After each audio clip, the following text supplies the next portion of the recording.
Alright guys, today I'll be reviewing Jurassic World VelociCoaster at Universal's Islands of Adventure. This ride is absolutely legendary now. A bunch of people have it as their number one. Pretty much anyone has it in their top five. Even Taylor Bybee has it at number six. Like, that's saying a lot. I was a bit skeptical about the hype, but I will definitely tell you it lives up to the hype, but not really for the reasons most people like to praise this ride for. So I'll get into all that in this review. Let's start with the presentation as usual. This ride has some of the best theming in the world. It really does. I mean, the first or the second half really doesn't have a whole lot, but the first half, yeah, it's really immaculately themed. You've got those raptor statues, all the rock work, and it looks so good.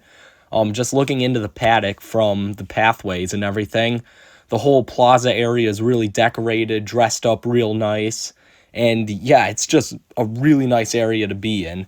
Throughout the queue, there's a bunch of different rooms with like raptor animatronics, like muzzled up.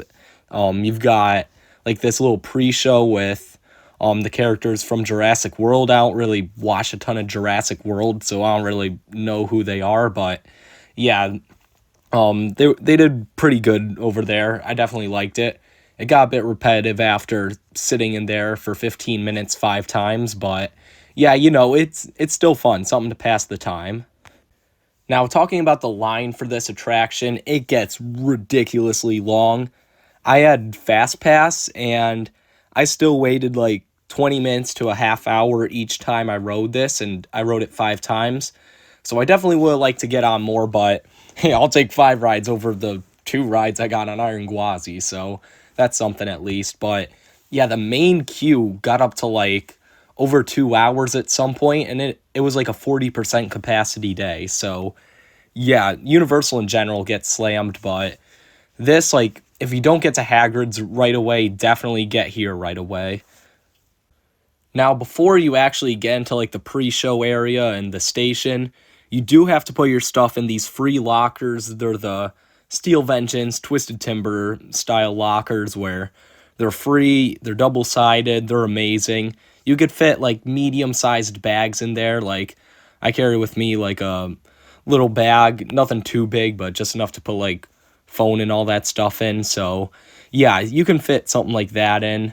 It's definitely really nice not having to like pay for lockers at Universal. I definitely like that about them, and especially this double-sided system. The flow is real nice of it, and yeah, it's a really good system. I like it a lot. I did notice that the single rider line moved at a absolutely glacial rate. It was painful to watch those single riders go through. Um, yeah, I'm glad I had Fast Pass instead of using the single rider line, because that would have been disastrous for this and Hagrid's. So yeah, Fast Pass definitely is what you want to use for this. I mean, you can't really use it on Hagrid's, but that's another topic. Um, yeah, it's painful. Don't go in the single rider line. Like, I saw tons of people complaining about that.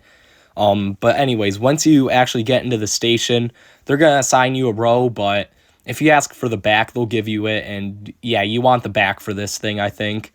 I did get a front row ride, and it was good, but I still think that last row is the best. I don't know, just the way a few of the elements hit in the back definitely is better than in the front.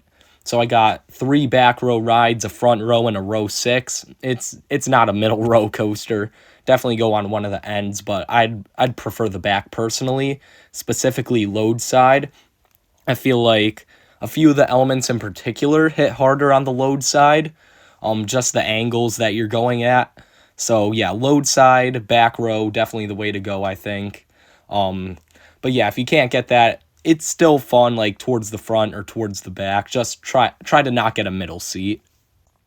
These trains, they don't look as cool as like Wildcats Revenge's trains or anything, but they do look nice, especially at night with the glowing blue. The restraints, they're comfortable, but like it's not like you're sitting on a cloud or anything like some people will say. Like, I don't know, the B&M clamshells are still definitely the most comfortable restraint, I would say. Obviously buzz bars are way better, but yeah, you can't really have buzz bars on this thing. yeah, that'd be disastrous. But anyways, you pull down your restraint, you're definitely going to get stapled, and the ops will kind of staple you. But I don't really mind it that much because you're getting stapled no matter what. They are a bit, they're not really even more comfortable than the Skyrush restraints, honestly. Like, I really like the Skyrush restraints for some reason, the old ones at least. And yeah, these really don't feel any different, which isn't a bad thing in my opinion. But yeah, you'll still definitely get stapled, which sucks, but it won't hinder the experience that much. So you're gonna pull out of the station, take a left-hand turn, and go into the launch section. This section's really cool because you got those raptors kind of on either side of you. They're chasing you throughout the launch. And this first launch, it's fun. It is, but it's not the greatest launch of all time. It's not even like TMNT Shell Razors, but it's still a good way to start off the ride. And this is when you're going to get stapled, so yeah, don't bother holding up the restraint or anything. It didn't work for me. But yeah, after that okay launch, you're going to head into a really surprising Immelman, which isn't good because of the forces. You don't really get any positive Gs on this thing. However, you do get some amazing airtime in the back coming out of this Immelman. It's really bizarre how it's profiled, but I definitely like it. Possibly my favorite Immelman, which isn't saying a whole lot, but, it's definitely good. And then you've got Dive Loop following it up. This feels a lot like Jersey Devil's Dive Loop, I feel like. It definitely focuses more on airtime than positives again, which I'm not complaining. I love airtime, so I'll take it. You get a nice pop going into it and then kind of whipped down. That you're going to get snapped to the right. This transition's actually pretty fun. A little bit of whip here. Nothing too crazy, but then you're going to get a good little ejector pop here. Again, nothing crazy on this next S-Hill, but still a really fun element, especially going through all this rock work. I like to sometimes close my eyes on coasters to add unpredictability, but for this one, you definitely want to keep them open, especially for this first half, just to appreciate everything flying by you. So yeah, this is one of the few coasters that I would say keep your eyes open if you want a better experience, or more intense at least. But after this S-Hill, it's kind of just going to meander for a little bit, go through a few little S-turns. You go through a fairly violent transition to the right at some point. Feels like a mini Stangle dive almost. Get a little ejector pop through there. Nothing too crazy so far. You got this little outer bank right before the second launch, which doesn't do a whole lot, but again, this is just the warm-up. It's more of a, I wouldn't call it family thrill. It's definitely not family, but it's more like a glorified B&M looper type of feel, if that makes sense. It feels more like Fahrenheit, sort of, this first half. Fahrenheit with good theming, that's about a good way to sum this up.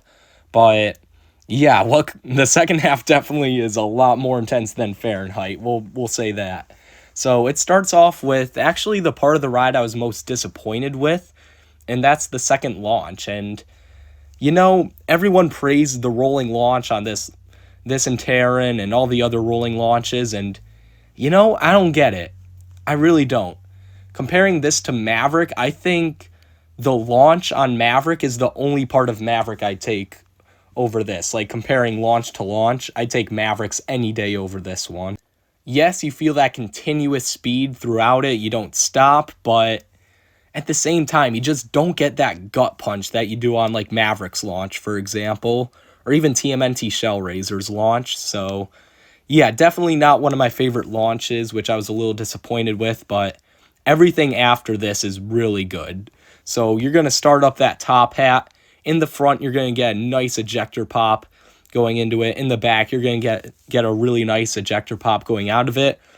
I've talked to a few people who have said it was way better, like back in opening year when they didn't have the trim, but I thought this top hat was great anyways.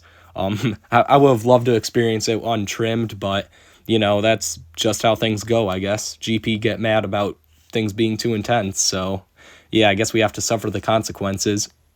Nah, it's probably like conserving the wheels or something, but anyways, after that, I will say none of the valleys on this ride do a whole lot for me, so I was expecting a little something from this valley after the top hat, but it didn't really do a whole lot.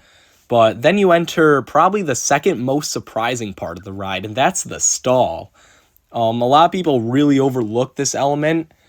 I would definitely say it's better than Pantheons, better than Iron Gwazi's. I still think Wildcat's Revenge has my favorite stall, but this is definitely a close second. You get really violently whipped into it, like in the opposite direction you're going. It's not sustained at all. It's more of like a brief little ejector pop going into it and a brief ejector pop going out of it. It's like a similar sensation to what you get on Wildcat's Revenge, but not as sustained. It's definitely really cool, though. It's a very good moment of the ride, getting those lateral little pops there. So I definitely like that. You're going to go around and hit a wave turn. This is a nice ejector pop, sending you out of your seat. Nothing like Wildcat's Revenge or ending a Steel Vengeance or anything, but definitely really fun. You've got a nice little outer bank. This is the biggest moment. That's a lot better on load side than unload side. So this will definitely send you flying if you're on the load side. Unload side, it's pretty fun, but it's nothing too crazy. So yeah, load side's the way to go, trust me. You'll fly around a nice little overbank. You'll get a little bit of G's here, but this is really just showing off the speed, which I can appreciate. But again, like I said in Iron Gwazi, I wish, like, I have ideas for what could be here instead that just seem a lot better. Like, even just doing a full-on cut back here would have been a lot better, I feel like. So then after that, you're going to hit a little speed hill. It's Flowjector. It's Flowjector in terms of strength. It's nothing too crazy, but it's pretty fun. So up to this point, I'm thinking to myself, this is like about on par with Pantheon, right? It's borderline top 10, probably just inside the top 10. It's a great fun ride. Definitely not worth all the hype that everyone makes it out to be. And like, oh my god, this is the best coaster in the world. It's definitely not worth that hype and everything. But then Jesus ascended into heaven. Oh my god, the Mosasaurus roll. This is by far the greatest element of all time. And it just completely shocked me. This single element took this ride. I'll give you where it ranks right now. It ranks number 3 for me, this ride overall. It took this ride that was like bordering on top 10 and put it in my top 3. This one single element made it that good. And I'll try my best to explain what this element does to you, but like, I can't really, you have to actually ride this to know what this element does to your body.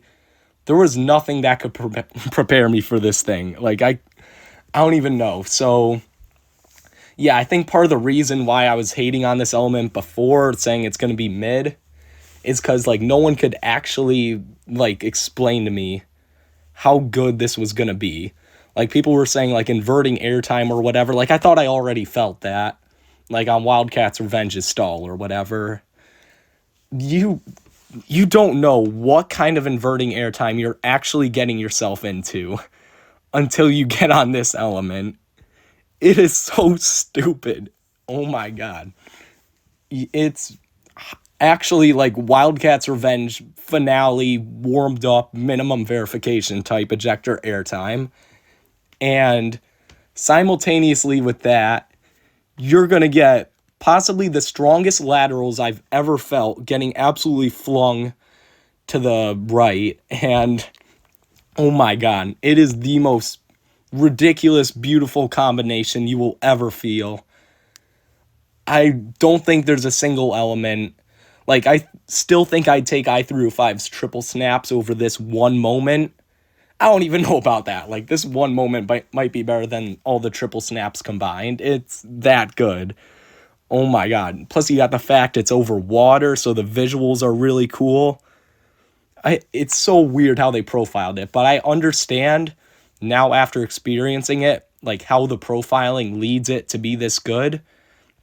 Like, if you look at the profiling, more acts like a corkscrew than an actual heartline roll. But it's so hard to describe. You have to absolutely ride this and ride it defenseless, because I always just have my hands in the air, like completely riding defenseless. And again, knowing the rest of the layout, knowing it's like borderline top 10, and knowing that I wasn't really looking forward to this element too much, I I could not brace myself for what was about to happen to me. It truly is just pure violence in the most beautiful way possible. It is by far the greatest element of all time. So then you pop into these nice little snaps here going into the brake run, and they're actually pretty violent too. Definitely good ejector pops there. Yeah, you're still just in such shock from the Mosasaurus roll, and then it keeps the pace for the last few seconds into the brakes. This is quite handily the best ending to any coaster. I think Air Force One will definitely give it a run for its money, but it's gonna have to put up a fight if it wants to beat this ending. So yeah, that's your ride on VelociCoaster. A lot of people praise this thing for being one of the most balanced, well-rounded coasters of all time. I don't think this is balanced in the slightest bit. This is one of the most inconsistent feeling coasters I've ever ridden, which is really weird to say because most people will say this is really balanced and like well paced and everything, but yeah, there's standout elements in the first half, duds in the first half. There's definitely a lot of duds in the second half, but oh my god, the Mosasaurus roll makes up for everything. It really does. So yeah, for this ride's final score, give this ride a 993 out of 1,000. It's definitely nowhere near a perfect coaster. It's like an El Toro situation for me where like it's pretty inconsistent, but the standout moments more than make up for how inconsistent it is. It has a big line. It has its inconsistencies and everything, but trust me, it's worth everything for the Mosasaurus roll. That's the big takeaway is Intamin. Please make more Mosasaurus rolls, more Heartline rolls profiled like that, because yeah, that is ridiculous. I could go on my entire life praising that thing. But yeah, anyways, that's my review of VelociCoaster. Let me know what you guys think of this ride down in the comments below. Make sure to like and subscribe, and I'll see you guys next time.